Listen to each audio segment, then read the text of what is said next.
Wanneer ons God se woord eerste stel, word gehoorsaamheid bewerkstellig. Wanneer ons dit nie doen nie, alhoewel ons blykbaar in God glo, word ons eie gedagtes voorrang gegee. En as ons ons eie gedagtes volg, kom ons ongehoorsaam aan God en maak verskonings.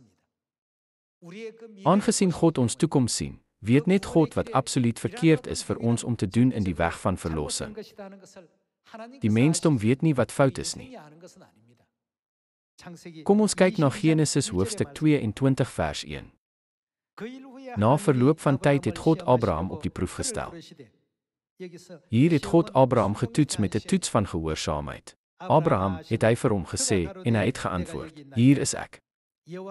Toe sê God, neem jou seun Isak, jou enigste wat jy liefhet, gaan dan na die gebied van Moria en offer hom daar as brandoffer op een van die berge wat ek vir jou sal wys.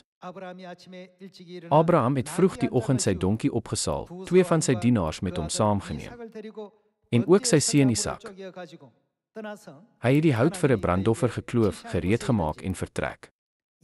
Toe hulle aankom by die plek wat God vir hom gewys het, het Abraham daar 'n altaar gebou en die hout reggepak. Hy het sy seun Isak vasgebind en hom op die altaar neergelê, bo op die hout. Toe steek Abraham sy hand uit en neem die mes om sy seun te slag. Maar die engel van die Here het na hom uit die hemel geroep en gesê, Abraham, Abraham. Hy het geantwoord, hier is ek. Moenie jou hand na die seun uitsteek nie, het hy gesê, en moenie enigiets aan hom doen nie.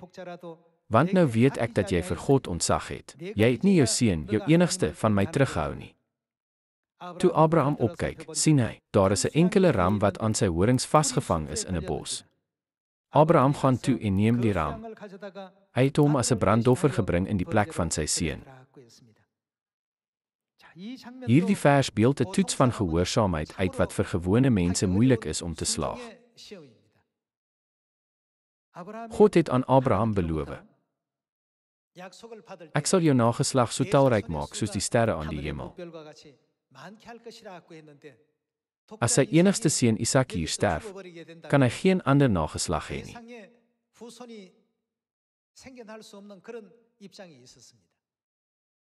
God het egter vir Abraham gesê om sy seun as 'n brandoffer te offer.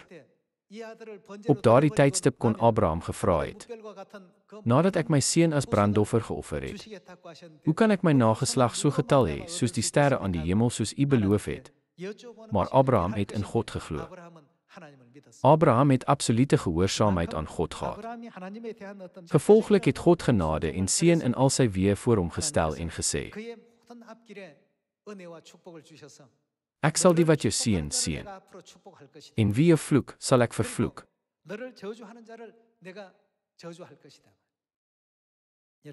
Almal, hoe kan ons die grootste seëninge in die koninkryk van die hemel opgaar? Om volgens God se woord te lewe is die manier om die grootste seëninge op te slaan.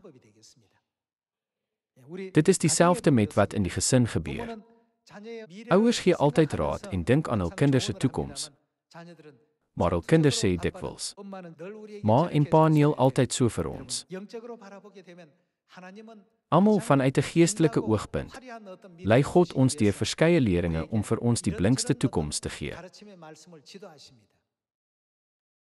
Noag het volgens sy woorde gelewe en Abraham het volgens sy woorde gelewe.